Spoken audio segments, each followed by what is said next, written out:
Salut Pam, Salut Sissi.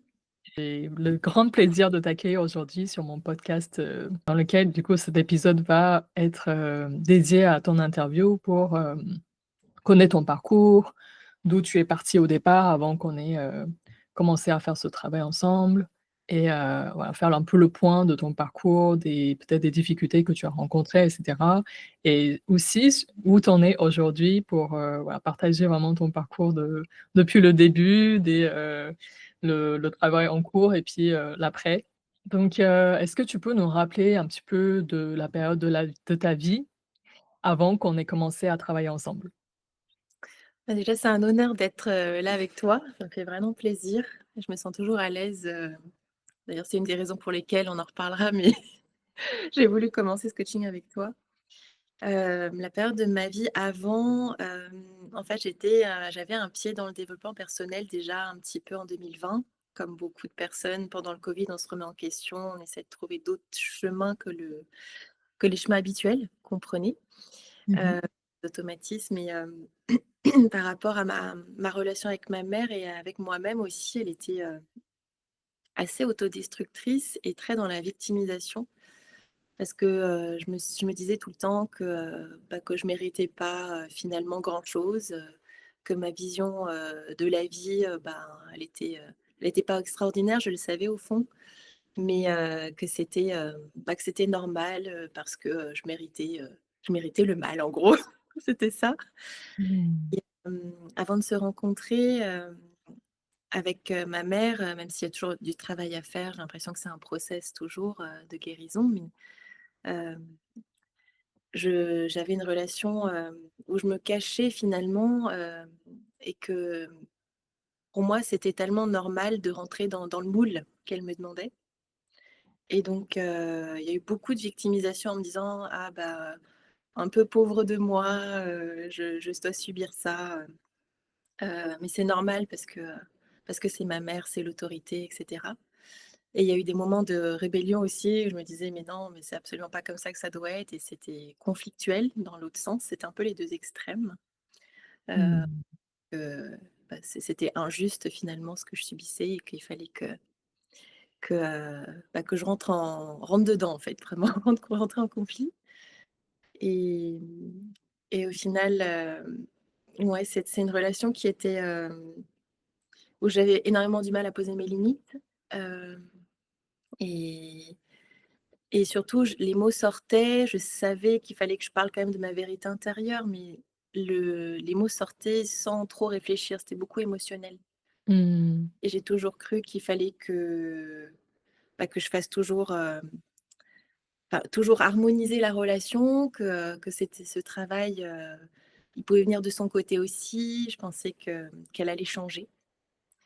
Et c'est vrai que ma mère est quand même très frontale avec moi, très directe. C'est pas du tout les mots doux qui sortent en premier. C'est plutôt l'inverse même, beaucoup de critiques, et pendant toute mon enfance jusqu'à mon adolescence, j'ai toujours cru que c'était normal. Donc Mmh. et quand je t'ai rencontré, quand tu m'as dit que finalement, que je pouvais pas la changer, ça m'a un peu un peu choquée en me disant: «Bah, comment ça, elle va finir par changer au bout d'un moment?» Ouais, ouais. mais heu, mais non, enfin Mmh. j'ai bien compris ça avec toi et On en reparlera du ouais. processus que tu as dû traverser. Hem, Est-ce qu'avec le recul, tu arrives à savoir aussi comment, cette relation avec ta maman, qui était vraiment douloureuse et compliquée, influençait tes autres relations? Oui, mes relations amoureuses, mes relations amicales, comme elle est, j'allais dire elle était, mais comme elle est hyper contrôlante, forcément dans mes relations avec les autres, je sentais que finalement j'étais toute petite, c'était normal que les autres prennent de la place et forcément ça attirait vers moi des profils, assez manipulateurs aussi. Parce que je retrouvais finalement, j'allais sans trop le savoir vers ces profils-là et eux, je pense, voyaient aussi, que j'étais bien dans mon rôle de victime et que c'était très, très facile en fait de de me contrôler Mmh. et dans mes relations précédentes, et même plus ou moins je nettoie aujourd'hui mes relations, tout ça, je vois beaucoup plus clair qu'avant. Ouais.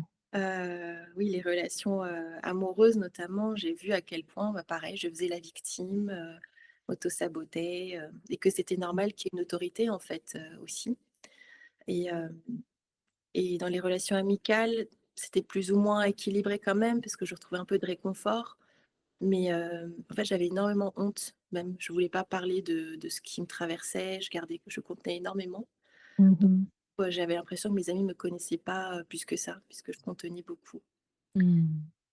Et que, certains hommes pouvaient un peu profiter de ma petitesse, de mon petit statut de de victime pour mieux pouvoir me contrôler. Donc, ouais. D'accord. Donc tu avais vraiment l'impression que tu reproduisais ce schéma, en fait, cette relation avec ta maman dans d'autres sphères de ta vie et dans tes autres relations? Je Mmh. savais pas du tout en fait, je savais pas du tout. C'est avec le travail qu'on a pu faire et progressivement le chemin, sur lequel j'essayais d'avancer, moi j'en avais aucune idée. Mais c'était évident en fait que tout venait de là, enfin tout, en grande partie de là. Mmh. Donc ça Si tu t'a ouvert, le regard, en fait, finalement sur l'impact et l'ampleur des conséquences, heu, qu'il y a eu, en fait, cette relation avec ta maman et Ouais, peut-être des conditionnements, des schémas répétitifs que tu as ah oui, retrouvés, en fait, ailleurs, dans ta vie. complètement. Et qu'est-ce que tu dirais sur toi-même à cette époque, comme avec le recul, et est-ce que tu te sentais seule et ou incomprise à ce moment-là? Totalement, oui, oui, beaucoup de solitude, très isolée parce que même si j'avais par exemple, des personnes, des amis, des copains autour de moi, j'ai l'impression que personne n'allait me comprendre, que, Mmh. il fallait que je fasse des efforts de toute façon parce que c'était ma mère, qu'il y a le poids aussi de la culture, d'où je viens, asiatique, qui était là et que oui, c'est difficile ce que je vis, mais de toute façon, si j'essaie de rester positive, ça ira.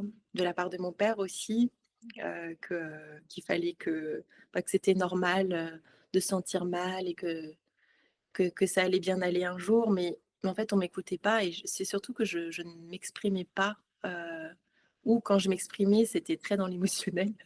Mmh. Hem, donc oui, très, très seule parce que, je me suis dit, j'avais beaucoup de comparaisons avec les autres aussi, les autres familles. Parce qu'en Ouais. apparence, ça peut toujours paraître, génial, certaines, familles de mon entourage.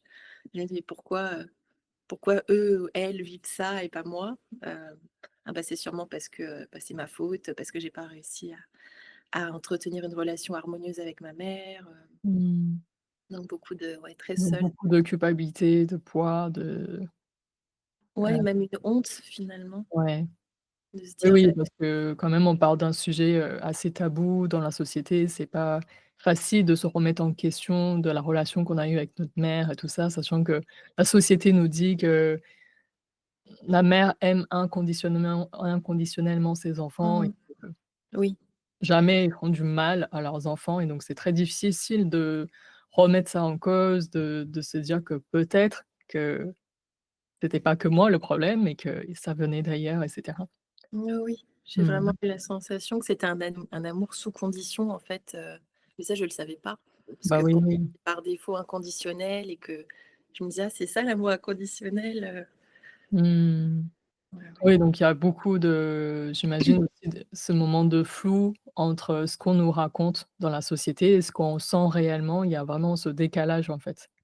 Ouais, il y a un décalage, puis c'est toujours faire bonne image aussi auprès des autres et de se dire, voilà, là on parle de moi, mais même vis-à-vis de ma mère, qu'elle ait une apparence, parfaite, et moi aussi je voulais ça, montrer la perfection, mais à l'intérieur de moi ça criait que c'était non, que c'était fake, qu'il y avait Mmh mh. Mmh. pas. Oui, encore ce décalage entre, ce qu'on s'efforce à montrer à l'extérieur et ce qu'on sent réellement et peut-être que tu t'es pas sentie, en sécurité ou en tout cas avoir ce cadre, en fait, pour, exprimer réellement ce que tu ressens. Complètement. Oui, oui. Mmh. Mais je m'autorisais pas du tout, ouais. Ouais. Et qu'est-ce qui t'a le plus marqué ou transformé dans notre travail ensemble? Énormément de choses. En fait, parce que le dialogue, intérieur que j'avais avec moi-même, je dirais en premier, Mmh. que comme il y avait beaucoup de, autoflagellation, victimisation, et c'est surtout la relation la manière de me parler et de me dire que finalement que je méritais grand en fait et pas, je pouvais pas rester juste dans cette petite case-là. Ouais.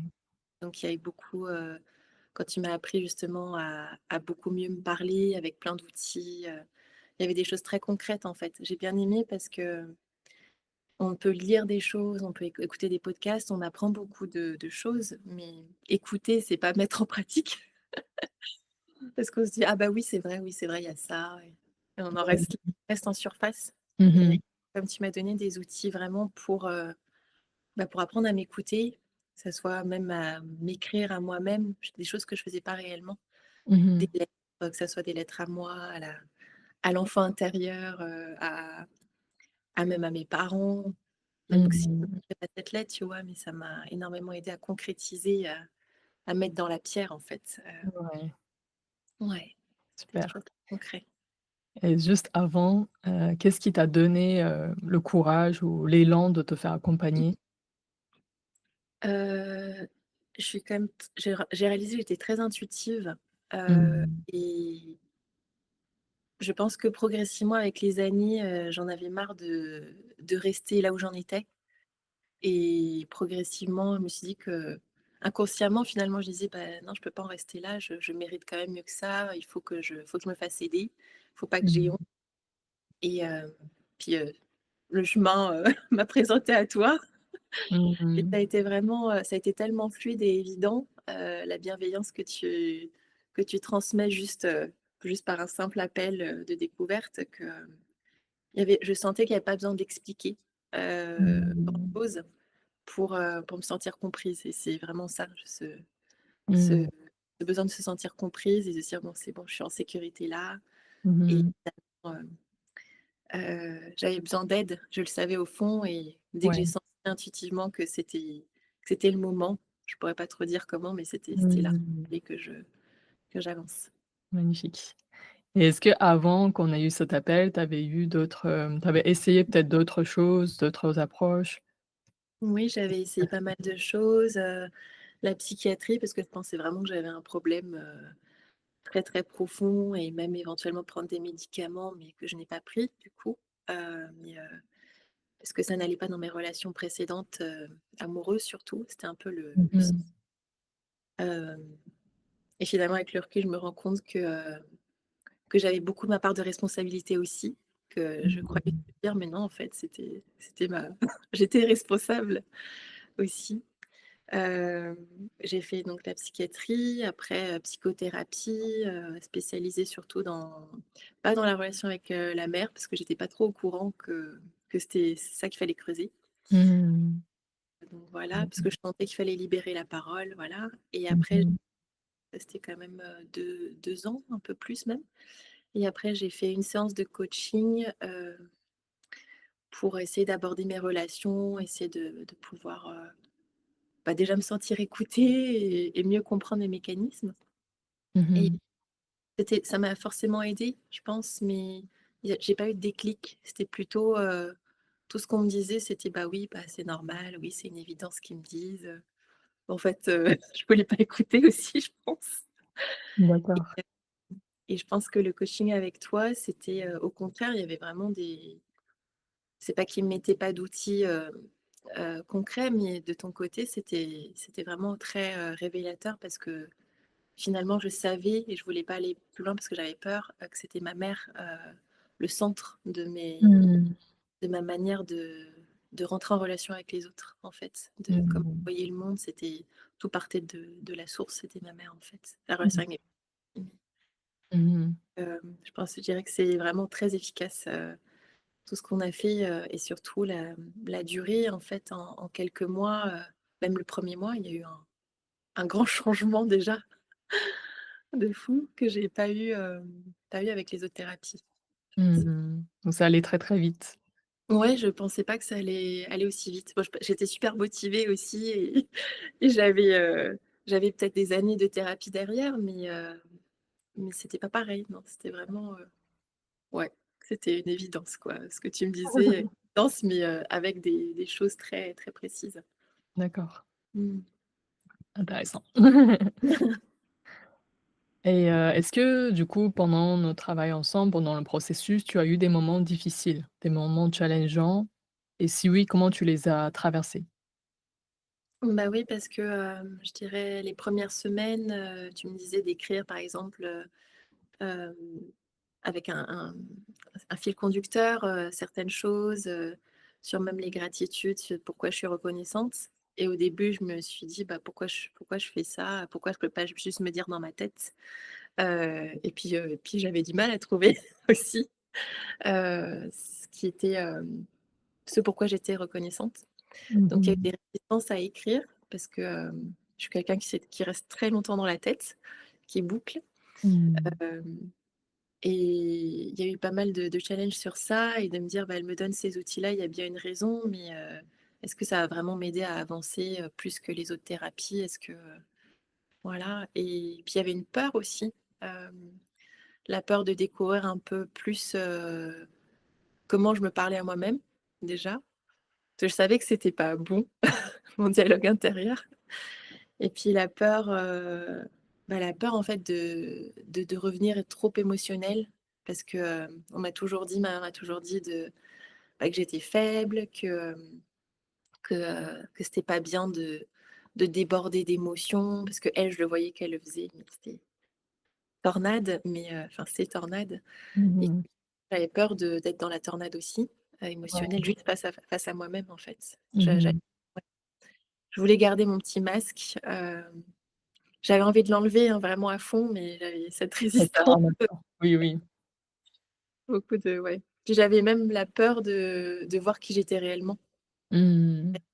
Mmh. Tu as peur de découvrir en fait des choses, que tu considérais en tout cas pas être bon ou mauvais ou Ouais, c'est ça, ouais, vraiment les parties de moi que j'aimais pas en fait, et mettre le doigt dessus, ça m'a permis de mettre d'un autre côté tout ce que j'aimais aussi chez moi, donc mmh. c'est vraiment le juste milieu, Ouais et justement comment tu as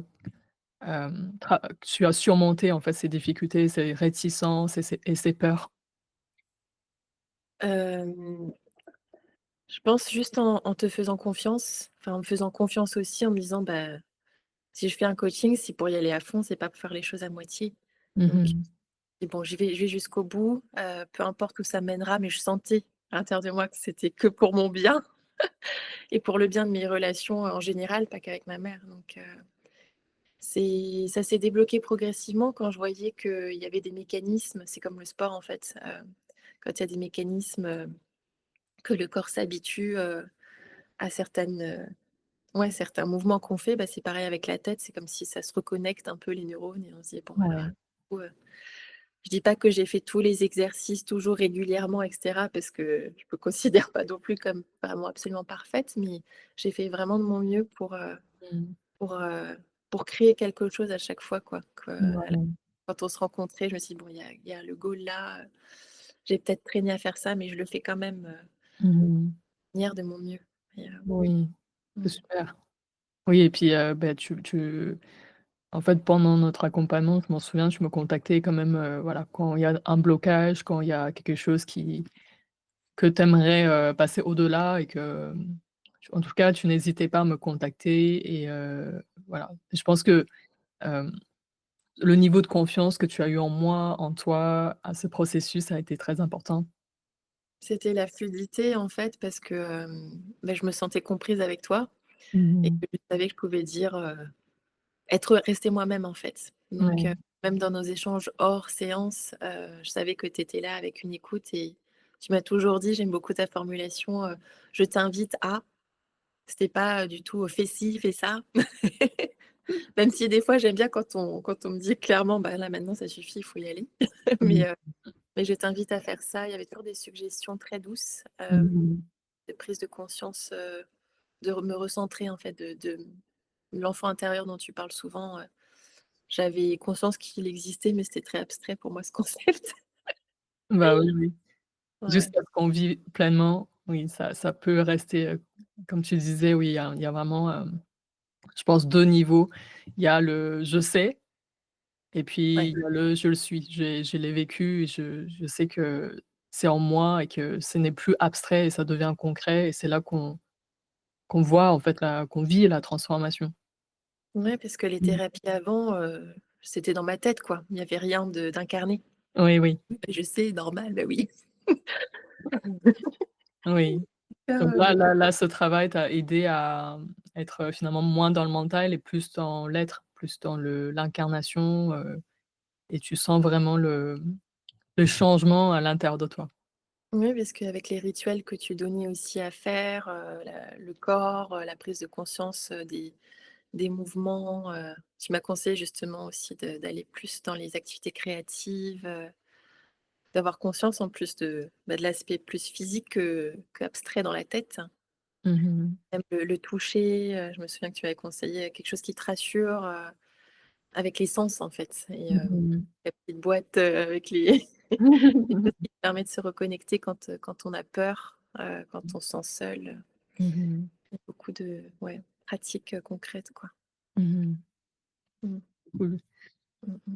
Et est-ce que tu as un souvenir comme ça d'un moment précis où tu t'es sentie profondément différente? Pendant notre coaching ou, Ouais. différentes, dans ma manière de réagir ou de Oui, où tu as, réalisé que tu n'es plus comme avant, que tu réagis peut-être plus comme avant ou tu ne te sens plus comme avant? je pense qu'il y a eu une étape juste avant de me sentir plus comme avant, c'est les pleurs que j'ai pu lâcher, que je contenais ou Mmh que je mh. gardais, je pleurais pour moi-même dans mon coin, bien dans l'ombre. Le fait d'avoir extériorisé ça vraiment en pleurant, en écrivant, la lettre, à moi-même, enfin Mmh. et à mes parents, Mmh mh. j'avais fait lire, ça a été très libérateur en fait, de me dire, que finalement c'est bien d'extérioriser, de mettre des mots très précis dessus, en fait, sans filtre Ouais. et à partir de là, je me suis dit: «Waouh, là, il se passe vraiment quelque chose de très, très fort». Je retenais ces larmes où je pleurais surtout de victimisation avant, mais là, c'était des larmes de libération Mmh. et hem et en fait, j'ai commencé, à voir le changer parce que je m'émerveillais de plus en plus, dans mon quotidien. Mmh. J'avais des larmes, de grâce, je dirais, même de dire: «Waouh, mais c'est fou, ce que j'arrive à faire finalement que je ne pensais pas». Ouais. Et de voir à quel point je pouvais être rigoureuse pour mon bien-être. Pas rigoureuse parce qu'il faut faire des exercices ou parce que il faut que j'apparaisse comme ça à la société et cetera. Vraiment la rigueur pour moi-même, Ouais. c'était un grand déclic, et vis-à-vis de ma mère, la relation, quand j'ai eu du mal et j'ai encore du travail à faire sur ça, mais poser des limites, rentrer en confrontation avec elle, je le faisais d'une manière complètement, déstructurée et c'était pire. Du coup, je me taisais toujours. Mais j'avais pas compris que l'aspect des limites, en fait, dans mes Mmh. relations en général d'ailleurs aussi. Et Mmh. donc un déclic, aussi de me dire: «Bah, oui, je suis capable de poser des limites, mais qu'ils soient saines» et hem et être, poser des limites, ce n'est pas, imposer, être dur, être strict, c'était même tout l'inverse. Donc Mmh. ça a beaucoup fluidifié, mon dialogue, intérieur et surtout avec, ma mère aussi, j'ai vu qu'il y avait des différences progressivement. Ouais. Donc il y Ouais. a vraiment un changement au niveau émotionnel, Oui, la exactement. façon dont tu vivais tes émotions avant et après. Oui. De ce que je comprends, avant, tu contenais beaucoup tes émotions et tu n'arrivais pas à les exprimer, de façon saine pour toi et pour les autres. Et aujourd'hui, tu arrives mieux à trouver cet équilibre entre, exprimer ta vérité et en même temps, trouver des justes limites pour toi et avec les autres. Oui, oui, parce que pour moi, c'était trop méchant de mettre ses limites. Dire non aussi, moi j'ai toujours du mal à dire non, quelquefois, mais ça n'a rien à voir par rapport à avant. Mmh. Ouais. Tu Mmh. sens plus connecté, à ta vérité. Ouais, parce que pour moi, ma vérité, c'était abstrait aussi avant. Enfin, c'est tous ces concepts dont on parle toujours, dans les livres ou dans les podcasts. Et oui, la vérité, oui, l'amour de soi, oui, c'est ça, oui, bon, c'est abstrait et en fait, Mmh. hem, se parler, je comprends beaucoup mieux ce que ça veut dire que se parler, bien se parler Mmh. aussi. Ouais. Mmh. Et aujourd'hui, qu'est-ce qui a changé dans ta vie concrètement? Dans peut-être la relation avec ta maman, puis, la relation avec les autres, avec toi-même en général? Qu'est-ce qui est J'ai différent? bah, comme j'avais j'ai une confiance en moi très, très basse, une estime de moi, une confiance très, très basse parce que ça a été détruit, par ma mère en fait, Mmh. et finalement je me rends compte que j'avais vraiment besoin d'aide par rapport à ça. Je ne savais pas en fait que mon estime était très, très bas. Je savais Ouais. que j'avais pas une haute estime de moi ni une confiance de moi, mais et oui, c'est vraiment cette confiance, que j'ai en moi-même qui a énormément changé, qui m'ose à aller vers l'autre. Je sens vraiment cette expansion en fait de c'est comme si j'avais toujours eu dans ma tête ce désir de connecter, avec les autres. Mais là, vraiment cette ouverture que j'ai sur le monde et que naturellement les personnes, agréables, avec qui c'est fluide viennent à moi. J'avais jamais pensé, je pensais que c'était très compliqué, de rencontrer des personnes saines et cetera. En fait, là avec, 1 an après, ça vient naturellement et je rencontre des personnes extraordinaires donc je pense que c'est Mmh. cette confiance qui a changé, de me dire: «Oui, j'ai le droit de m'exprimer, de dire ce que je ressens, de que c'est juste. C'est ma vérité certes, mais si ça résonne pour moi, c'est juste» et les personnes magnifiques, des personnes magnifiques viennent à moi et vis-à-vis de ma mère, j'ai compris que il y avait rien à faire pour la changer.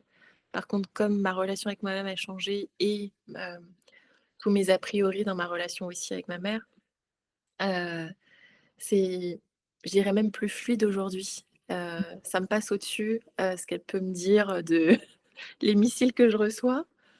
Hem, c'est même sans poser des limites, déjà de base, je me dis: «Bah, je sais d'avance ce qu'elle va me dire, j'anticipe» et finalement, j'ai tellement l'habitude de ces schémas que c'est comme s'il y avait, le brouillard là de son côté, mais moi que j'étais sortie du brouillard en fait et que j'observais ça de plus en plus avec de la compassion aussi, en se disant: «Bah, elle est en train de reproduire ça».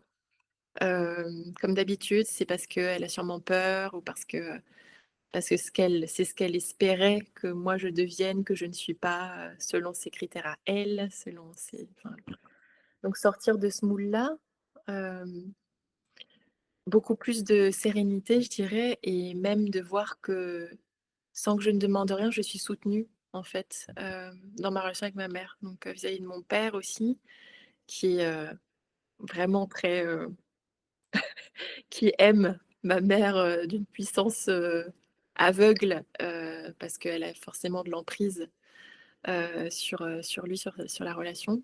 Mmh.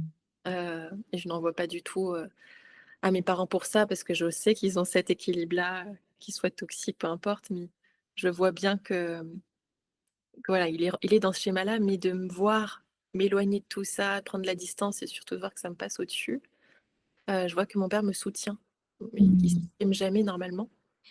Hem c'est pas quelqu'un qui va formuler les choses avec les mots, mais je vois que c'est son attitude change, qui se dit qu'il y a peut-être, il y a eu le tunnel là, mais qu'il y a peut-être en parallèle de ce tunnel, il y a autre chose. Heu et en fait, j'aurais jamais pensé à ça. Je Ouais, Ça m'a tellement ah marquée. bon. Ouais, Mmh. Oui, le fait que tu d'être incarnes, ce changement et que tu montres que c'est possible de vivre cette même situation, cette même relation autrement et qu'il y a d'autres, façons de faire, de réagir, de même avant de réagir, l'endroit où tu es aujourd'hui, comment tu observes cette relation, elle est complètement différente de manière dont tu vivais, cette relation au départ complètement, ouais, ouais et et surtout se ouais. sentir soutenue sans rien demander, en fait. Enfin, je pense que c'est comme je ne voulais pas de validation, comme j'étais à l'aise aussi, très alignée. C'est magnifique, en fait, de se dire, bah, la validation que j'attendais tellement en fait, que je l'attends plus en fait, je l'obtiens, naturellement en me disant: «Bah, c'est bien ce que tu fais finalement Pam, tu es bien là, continue et on t'encourage à le faire», alors que je demandais pas ça, mais ça vient tout seul en fait. Ouais, C'est c'est assez magnifique. impressionnant.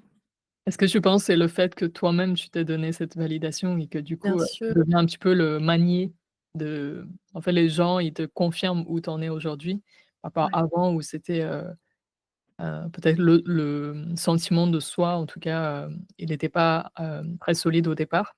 Mais totalement. avec le travail qu'on a fait ensemble, tu as comme, construit en fait un manier à l'intérieur de toi, qui fait que tu attires des relations différentes et des réactions différentes autour de toi.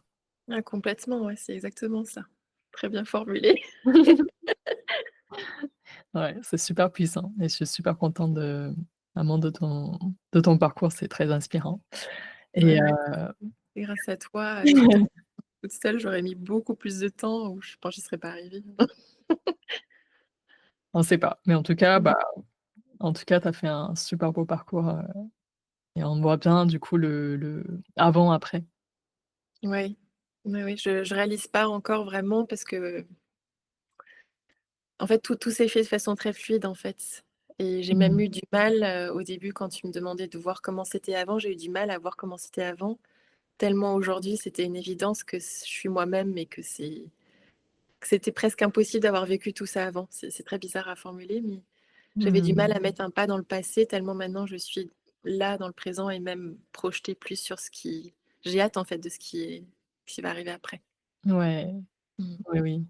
Je pense que c'est normal parce que notre cerveau préfère toujours, tu sais, on est toujours attiré plus par le plaisir que la douleur et effectivement, quand on est arrivé à un certain point dans notre évolution, hem, c'est comme si le cerveau veut prioriser, voilà, ce qui nous fait du bien et cetera et c'est un bon signe. Ça veut dire que tu vas bien avancer dans ton parcours de guérison. Néanmoins, je trouve que c'est aussi intéressant de revenir et de faire vraiment un témoignage sur ton passé parce qu'on oublie facilement par quoi on est Mmh, traversé, on c'est oublie vrai. facilement d'où on vient. Mais c'est encore plus beau de, en même temps réaliser pleinement, d'être pleinement dans le présent et être, excité par le futur et en même temps, de pas oublier ce passé par lequel on est venu parce que hem, c'est pas parce que c'est du passé que c'est pas Mmh, important. Je pense que faut honorer en fait, mais de voir de façon différente comme tu l'as fait aujourd'hui, c'est que tu n'es plus cette ancienne Pam-là, tu as pris de la distance, de la hauteur, donc tu vois des choses autrement. Mais c'est important aussi de se rappeler que c'était pas ça n'a pas toujours été comme ça, en fait. Ça n'a pas toujours été ouais. comme ça et de savoir que même si on part de très bas, de base et que comme il y a une phrase que j'adore, c'est qu'on n'a pas forcément les bonnes cartes dans nos mains au départ, mais avec le jeu, avec les choix qu'on fait au quotidien, on peut transformer un jeu. On peut finalement, gagner le jeu même en partant des cartes pas très, voilà, fortes ou, parfaites au départ.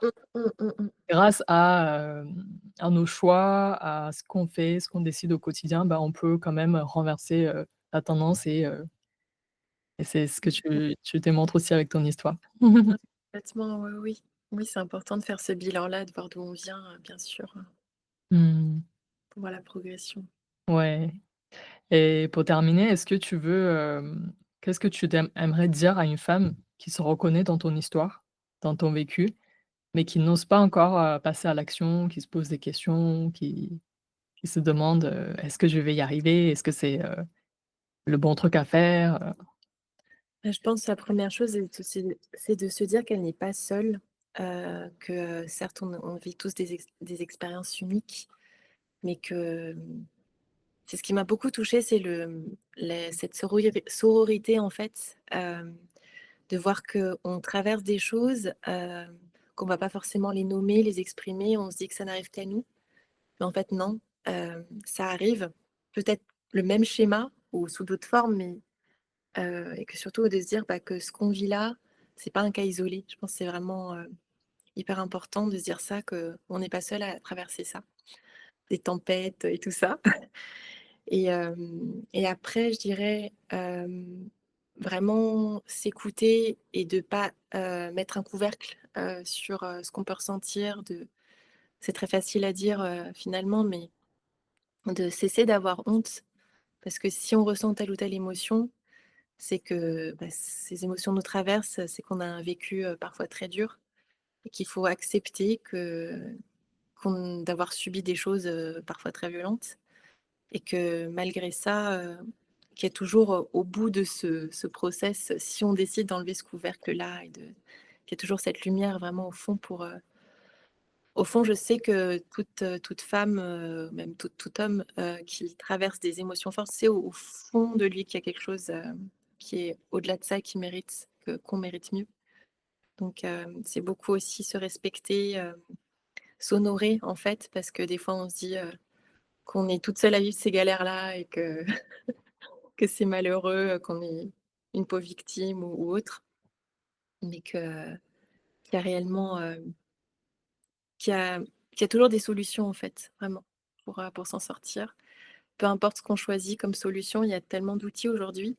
Mmh. C'est quelque chose qui puis ça peut évoluer les outils aussi, c'est avec ton coaching que j'ai le plus avancé et j'ai eu des outils avant, donc chacun fait comme il peut surtout et que, le monde idéal n'existe pas, mais par contre, la relation idéale avec soi-même, je pense qu'elle existe, donc beaucoup de ouais, de vraiment s'apporter beaucoup d'amour à soi. Pour moi, l'amour à soi, c'est se sentir à la maison, peu importe où on est, en fait. Ouais. Dans nos relations, peu importe où on en est, dans le lieu géographique et cetera. Mmh. Ouais. Ouais, ce sentiment de rentrer à la maison, en Ouais, soi-même. d'accepter, d'avoir une aide extérieure aussi, quoi qu'il arrive, parce que vraiment, j'ai l'impression qu'on n'est pas seul à vivre ça, quoi que Non, on n'est pas seul, on est loin d'être ouais, seul. ouais, ouais, c'est clair. Mmh. Mmh. Et dernière question, si tu devais remercier ton toi du passé, qu'est-ce que tu lui dirais? Ah, c'est intéressant. Hem, En fait, si j'avais pas je m'étais pas posé autant de questions finalement, même si c'était très brouillon à l'époque, pas poser de questions et si, je pense que si j'avais pas été cette femme-là d'avant, je serais pas celle que je suis aujourd'hui. C'est-à-dire d'avoir compris que, hem, les expériences que j'ai pu vivre, même si certaines étaient très douloureuses, si j'avais pas vécu ça, hem, je pourrais pas voir cette différence, ce contraste-là avec aujourd'hui. Donc, finalement, merci à la Pam du passé d'avoir, été un peu, dans la pas dans la douleur non plus, mais dans la victimisation un peu en me disant: «Bah». En fait, je voyais qu'elle criait énormément, pas, extériorisée, mais qu'elle criait à l'intérieur. Mmh. Je n'avais pas su que cette ancienne femme avait ce besoin de s'exprimer, de guérir. Finalement, inconsciemment, elle ne le savait pas, mais je pense que j'aurais pas fait tout ce chemin si j'étais juste restée dans mes petites cases et que je voyais tout petit, À l'époque, je sais que j'aspirais à plus grand. Je savais pas du tout comment, mais je voulais rien lâcher. Je voulais vraiment rien lâcher. Même si je savais que c'était très, très dur et que j'osais pas, j'avais au fond de moi un truc, la Mmh. peur qui lâche rien malgré tout. Waouh, c'est beau. Est-ce que tu peux, nous dire un peu plus, tes aspirations, d'aujourd'hui ou à l'avenir? C'est Ben, j'aime dire que j'ai vraiment ce projet de m'émerveiller en fait, dans tout. Ça peut être dans mon travail, et surtout j'ai envie de découvrir, j'ai cette ouverture vers les autres, de plus en plus. Je savais que c'était ce que je voulais au fond, mais c'est, toujours ce que j'ai voulu, c'est de rentrer en contact avec les autres, de découvrir, de faire ces voyages. Tout ça, c'est pour moi, c'est l'émerveillement. C'est de mmh.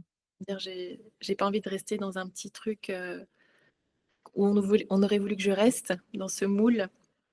Au contraire, j'ai envie d'être surprise par la vie, par ce qu'elle m'offre, heu, être créative.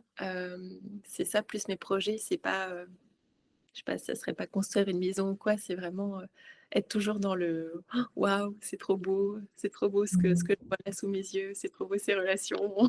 Ouais, Ouais, c'est vraiment ça. magnifique. Oui, finalement, c'est croquer la vie à pleines Ouais, dents ouais. et de profiter, de cette vie-là et de plus finalement de sortir de cette victimisation malgré qu'elle soit inconfortable au départ. Ça t'a permis aujourd'hui de vraiment profiter pleinement, de ta vie aujourd'hui et d'être pleinement présent et de récupérer finalement ton pouvoir intérieur. Ouais, c'est vraiment l'incarner parce qu'avant c'était que dans ma tête, croquer la vie à pleines dents. Je me dis: «Beh, oui, tout le monde veut faire ça, mais mais comment?» Et puis non, de voir qu'il y a des rêves qui sont réalisables, en fait, c'est que oui, on peut peut-être tomber un coup, mais c'est pas grave, on continue et c'est peut-être pour mieux se rediriger vers une autre direction. En fait, j'ai trop hâte, en fait, de voir ce que la vie peut m'offrir, aujourd'hui, quoi. Mmh. Trop beau, magnifique. Et bah, je te propose qu'on clôture ici l'épisode, sauf si tu veux passer un dernier mot, à ceux qui nous écoutent. Non, mais vraiment, le travail qu'on a pu faire ensemble, c'est ça que je voulais dire, c'est, j'aime la structure, j'aime quand c'est structuré aussi et ça l'était pour moi, mais dans Mmh. une autre partie, c'était très, adaptable. Je sens que tu apportes, tu fais du personnalisé. Il y a beau y avoir une structure qui rassure, moi j'aime bien, avoir un plan, Ouais. mais en fait, c'est très flexible et tu m'as dit: «Bah, on fait ça en premier, on n'est pas obligé de suivre dans l'ordre, mais il y aura ça à faire plus tard parce que je sens que c'est sur ça qu'il faut que tu travailles». Et ça, j'ai vraiment apprécié.